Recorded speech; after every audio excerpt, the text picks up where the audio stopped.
no, no,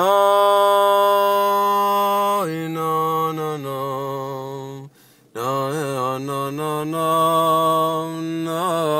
no, no, no, no, no, no.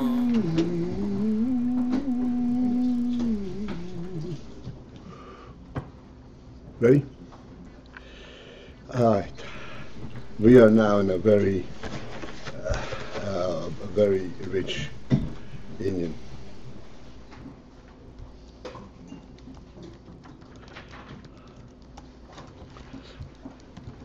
We are about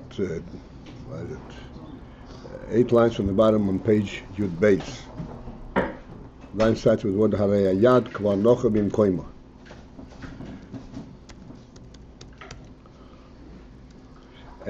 What the Rebbe is explaining now is, on the one hand, as we explained before, in Shefa, there is the as it says, Meguf Ha'oras Sichloi. Guf Ha'oras Sichloi. Which means that he is giving him a real piece of his own seichel. In Oyer, there is not a goof, there is not a tangible giving. It's a ha'ara. It reflects the inyan that the moyer has. But it doesn't make him into a moyer, it doesn't give him the essential inyan that ultimately by processing it he'll become a moyer. No such thing.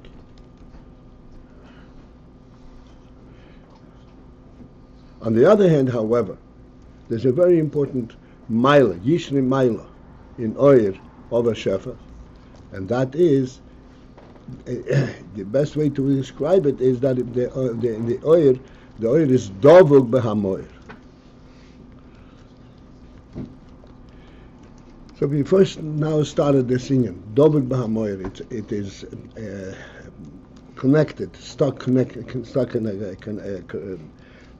together. But if not for the dveikus, there would be no Oyer.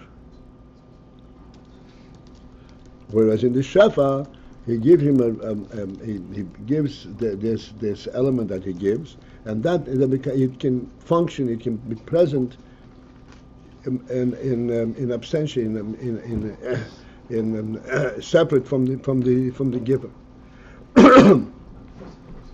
In Oyer, there would be no Oyer if not for the presence of the Mo'er. Now, again, we must focus in and understand clearly what we are saying here. There are two aspects in this thing. I'm saying Oyer is Dovik Bahamoyer. One is that Oyer needs to be replenished constantly from the Moyer. In other words, if there is Oyer Hashemish, for example, the next second there would not be Oyer Hashemish if not for the presence of the Shemesh. But that only applies to the next second. But the current second, this is Oyer. What we get is Oyer, not Moyer.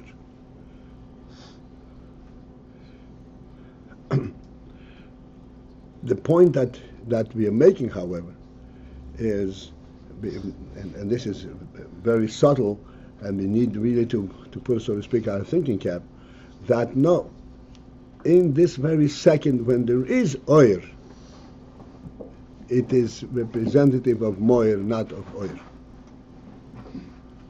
That is the point.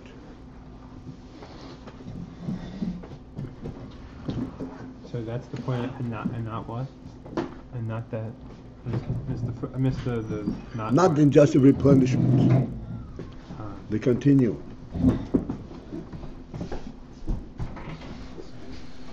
How is that a comparison? Like you took the comparison between that and it's representative of the Mara? And what? It's representative of the Mara, like how you comparing those? Thank you. Okay, that's the point that we need to understand. That because otherwise there is not that much. There is a difference, but not that significant of a difference. Because then again, the oil is a separate entity, except it has to be replenished. It cannot sustain itself. But still, it's in separate entity. But the point of what we say, that air is dovuk b'hamoyer, means at the moment when it is present, it is dovuk b'hamoyer. Not for its replenishment, but for its presence. It's dovuk b'hamoyer.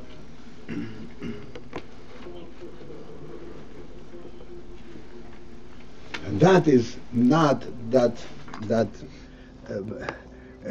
we cannot see it on a superficial level. That requires, as I said, a little bit deeper insight and understanding.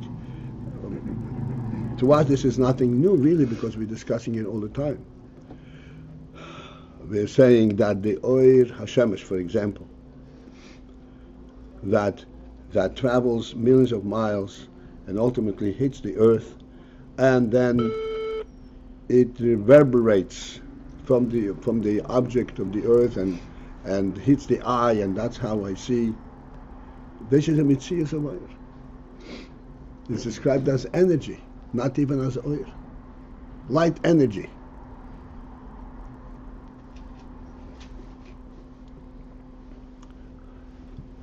Light energy, as we're always explaining, is not oil. It's not light. That light is no different. It lets us know that there is an object here. That information, that cognizance that there is an object here because of this light energy is not much different than knowing that there is an object here by touch.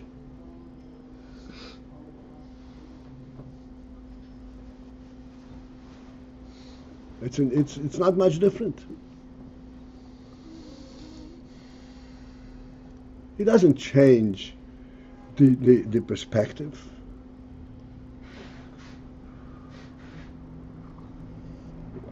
They're always saying,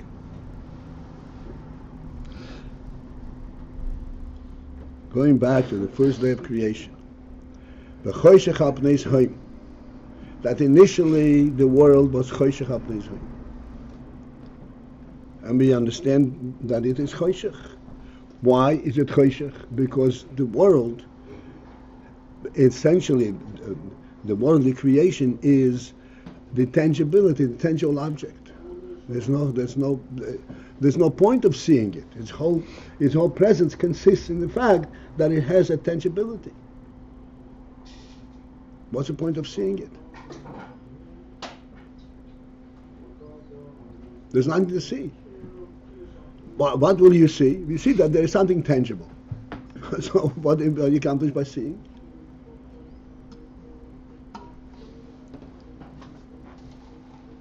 This is exactly what you say the light energy gives you. Light energy gives you the view of the tangible object. Don't go over there because there's an object there. And it'll be in your way.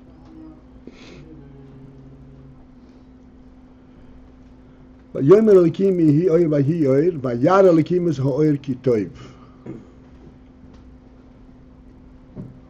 is this addition, this he oyer, by he oyer? And as we point out all the time, we have to understand this is oyer, not oyer emanating from the sun, light energy. Oyer per se, the pure element of oyer, which is a complete and opposite, antithetical to world, because the world is cheshach, is tangibility. A new dimension was added into the world. And what is this dimension? As we say all the time, visibility. A completely different perspective. And what is the difference between tangibility and visibility?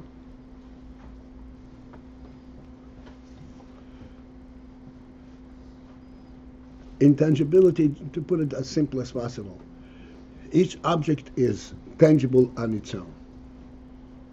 When you touch this table, it does not tell you that there's a chair next to the table. It does not tell you that the table is in a context, in an environment. It tells you there's a table.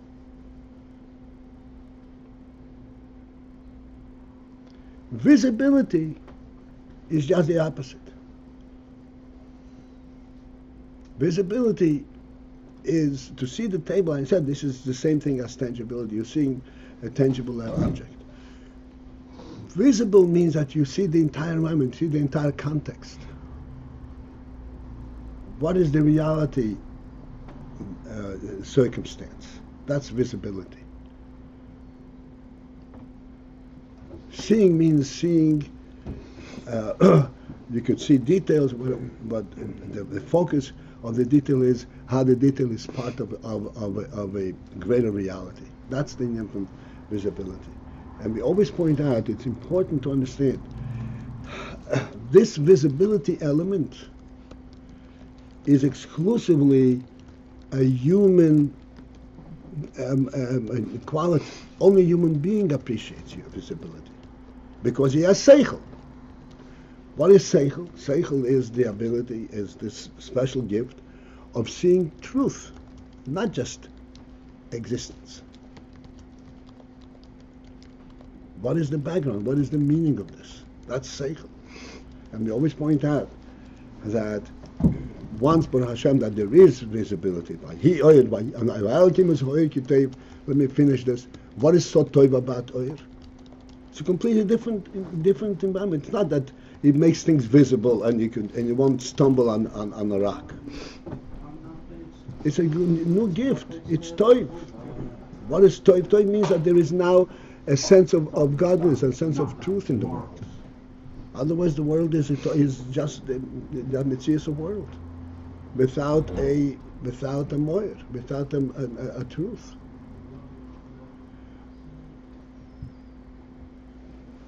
Sight is directly dependent on seichel in order to appreciate sight.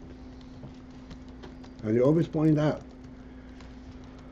that once we have experienced sight, and we know what it is, and we live in so to speak in the visible world, then when we are in the darkness and we touch something, we are projecting what it looks like.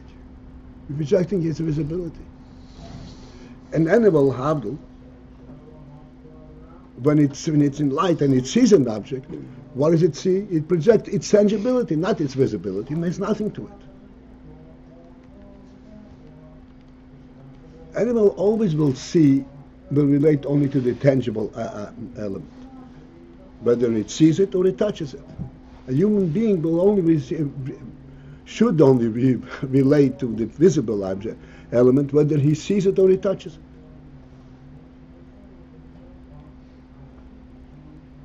As we spoke about it the other day, I think Shabbos, the union that the Rebbe gave us seichel consists, but the principle of this is that we see the entire world.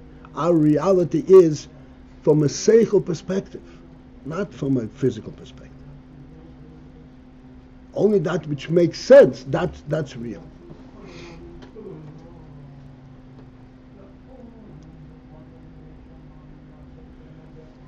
Coming back to the senior of oir. Therefore, the union of oir, what is in fact, I'm saying that there is an environment, there is visibility. Let's go back to the marshal of the sun. This is a repetition which we already spoke about many times before. The principle that the sun brings to daylight, daytime, is not the fact that you can see an object, which means you can see its tangibility. That's not what the sun brings. Sun brings a a new dimension to the entire horizon, the entire existence. And the dimension is that the world really is not a physical, not exclusively physical, not only tangible. It's visible. There's a reality to it. Visibility of the world is that this table and that table and that table are all in the same place, not individual entities. There is an environment, there is a context. That's what visibility brings it. That's Oyer Kitoiv. It brings the moir. It brings a reality. What is it doing over here? Why is it here? Is there a context?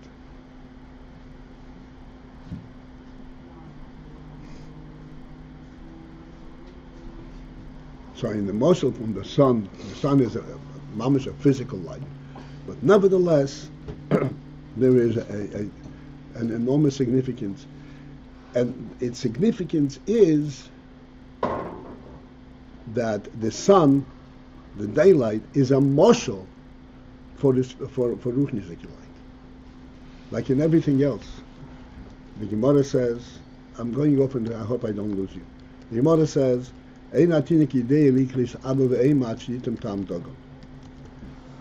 develop the deeper qualities, the deeper koiches of seichel and midas in a person,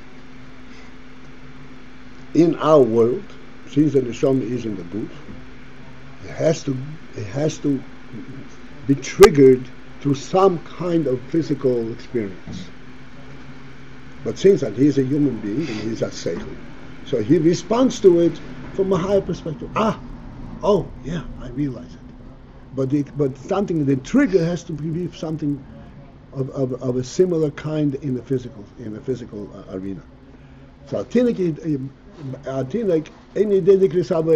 doesn't have enough seichel to call Tati Mami. As we discussed the other day, not that he doesn't know Mami and Tati. Of course he knows, instinctively, because who takes care of him? When he cries, to whom does he respond? To his Mami and Tati. To his Mami, forget about Tati.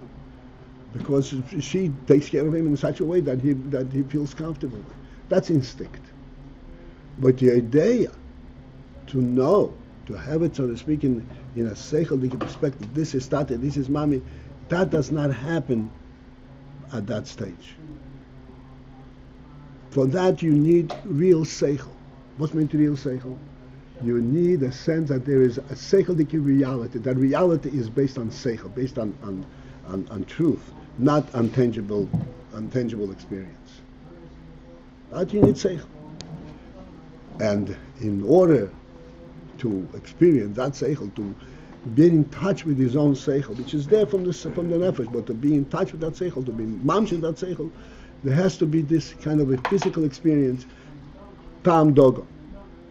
We discussed one time an attempt to explain what's tam dogon, and Befeirish the Gemara does not say the food of dogon, but the tam dogon. In other words, the nourishing aspect of dogon, that's not the criteria. Tam dogon means the taste of dogon. Taste is a seichel experience.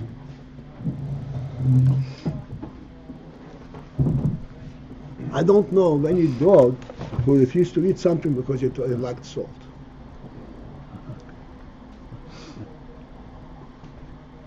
Taste is a seichel element. And something can be very nourishing, but it lacks taste. I can't eat it. Why? Because I can't relate to it. It's nothing. It's just a tangible thing. I can't eat grass. I have to eat food. Like you always say, the Rebbe should eat food for us, not grass.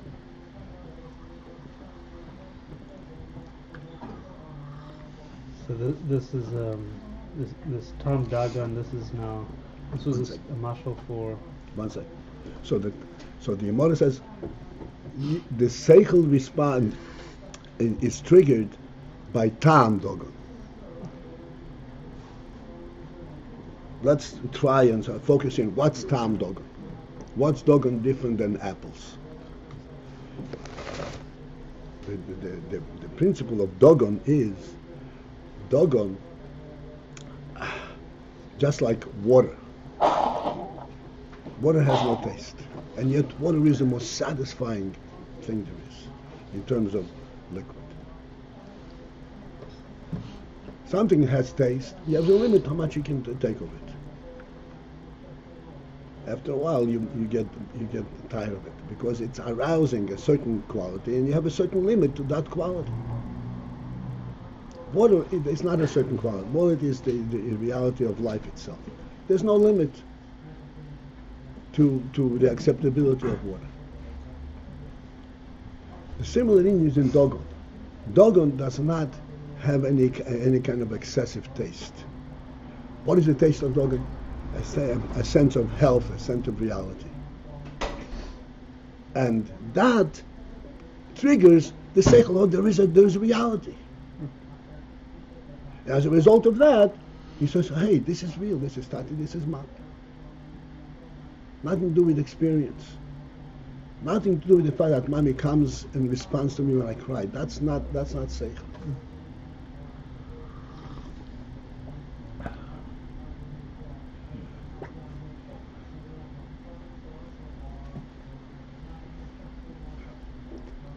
The similar inyan is at a higher level. The sunlight. Sunlight is extremely important to us. Because even though it's physical light, but that gives us a sense that there is such thing as a higher reality of light.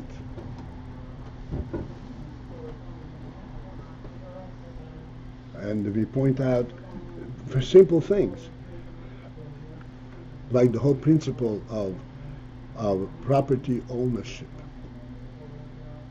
Say a human being can own a piece of property. The whole concept of ownership is bichlal, not a physical thing. Sorry. And then, how does one own a piece of property 1,000 miles away? If you hold something in your hand, you say, okay, this is mine. How does one hold something 1,000 miles away?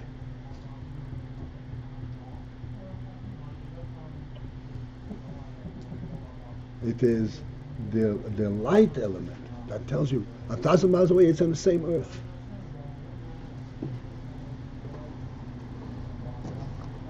The Gemara says, Sadna di arachadhu. Sadna di arachadhu means that a person can make a kinyan, a chesokya, in a piece of land here, and he automatically acquires a piece of land 1,000 miles away if there is a transaction between him and the owner. What provides us, what triggers us the ability to reject this kind of a reality? This is the sunlight, where it engulfs, light engulfs the entire environment. It's not just, I said, it's not just revealing to us this object and that object. It unifies the entire horizon, the entire context. And everything comes into the same context. That contextual reality of light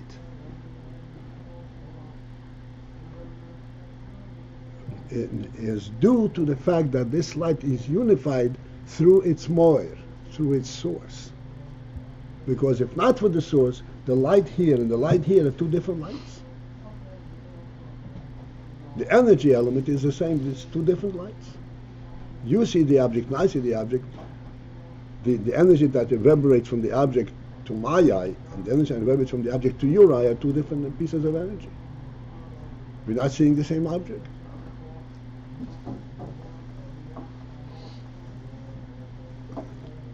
That is what light, oir. And that is totally, the reality of oir is the moir. This is what we're saying over here. That oir is dovuk behamoir. For if not, I'm going to take you back a few lines. The line begins with the word shefa, just to show you insight. The oil who dobek b'hamoyer dim loy kein lo yiyeh oil. If not for the dveikus b'hamoyer, the oil would not be. The oil would not be. Not the visibility or the that's a tangible sighting. The oil would not be, because oil is part and parcel of the reality of the moir, and it represents a dveikus b'hamoyer. That is a special quality of oil. Okay, now we can continue on inside. The energy could be without being connected. Yeah, energy could be, sure.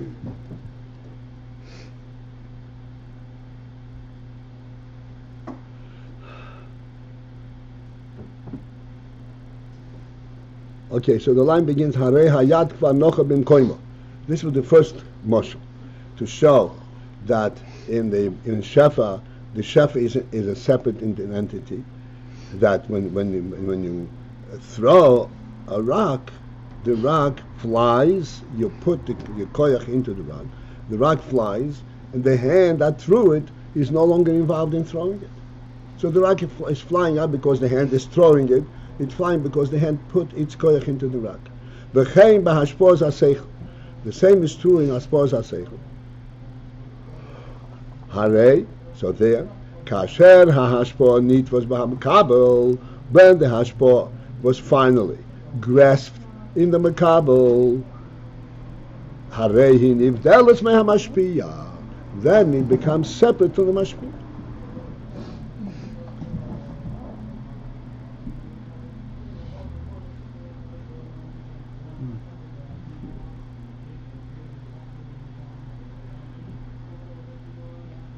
Whereas in oil, the oil, by definition, is its connection to the moir,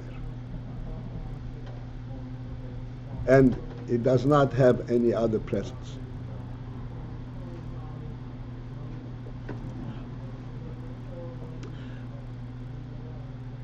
Let me go a little bit beyond the surface on the hashpoah nitim hamkabar in ivdelos mehamashpiyah. Initially, when the mashpiyah gives the seichel, so we're saying gives him guv ha'oras sichloi. It is his seichel, and the makabel actually listens to it because this is seichel horav, and this is how he's makabel, because it's seichel horav. He wants to be makabel seichel horav, and he is open to it, and that settles into his mind. But once it settles in his mind, then he understands it independently. He understands it with his own seichel. So, and it's not merely the fact that now it doesn't need to be replenished. The point is that the understanding itself is a mitzias of its own. It's his seichel now, not the Rab's seichel. So therefore it becomes, it's not dovuk. Now that he understands, he goes independently, and he thinks with his own seichel, and he can go indefinitely, go deeper and deeper and deeper into it. As we said the other day, that ultimately the makabel himself can reach into his own etzem haseichel and become a mashpia himself. That's in haseichel, because he has seichel his own, his keich haseichel. But oir exists only with vehicles. Okay, let's continue on. V'lochein oir, and for this reason, oir hu kmei hamoir. Oir is like the moir itself. And to understand that, we'll have to go a little further. It's a phenomenal statement. Oir is like the moir.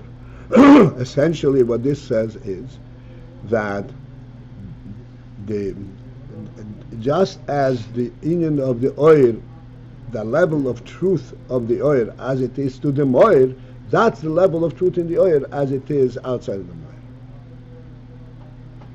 Ubeshefa, and in shefa, ein ha'ashpo k'mei ha'mashpi. In Shefa, the Hashpah is not like the Mashpia. What does that mean? Ukmoy, as for example, Hashpah has Seichel. In Hashpah has Seichel, when it gives Seichel, Arei Ein Hashpah, Kmoy shehi b'mashpia legabe atzmei. That which he gives to the Talmud is not the way he has it unto himself.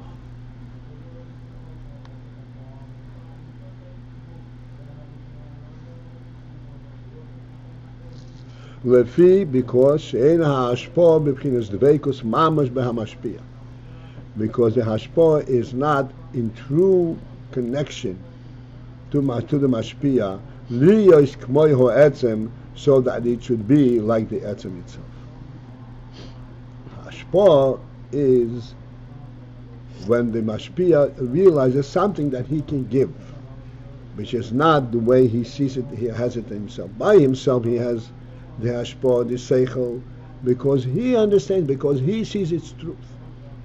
In the hashpah is how this truth is being presented. It's not the way, by him, by the mashpia himself, the seichel is not seichel at all. This is the reality, the truth itself. The seichel is the means by which he can communicate that truth.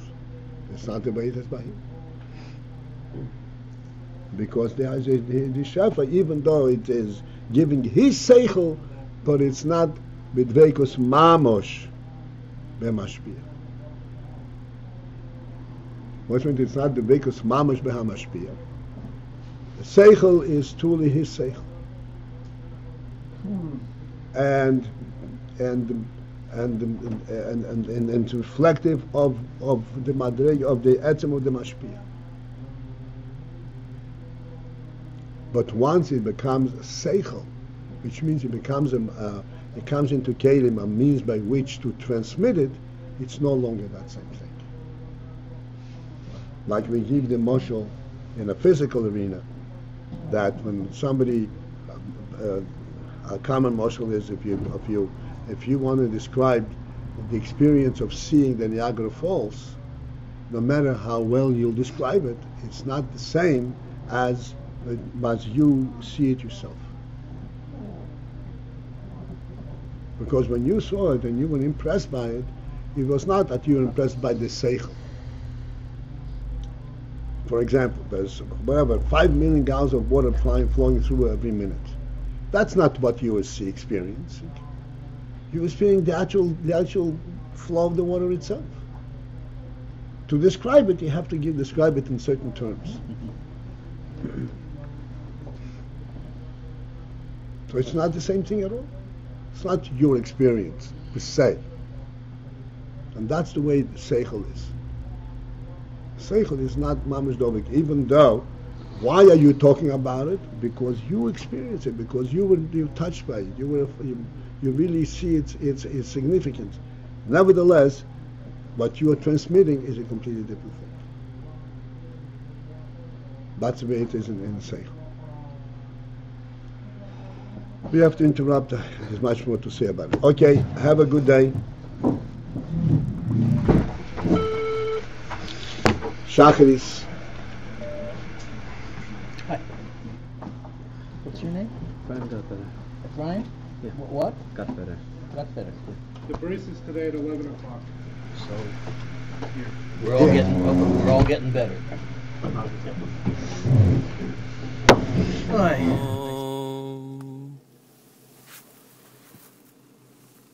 Yom nam nam na na na na yanam yanam na na na na na na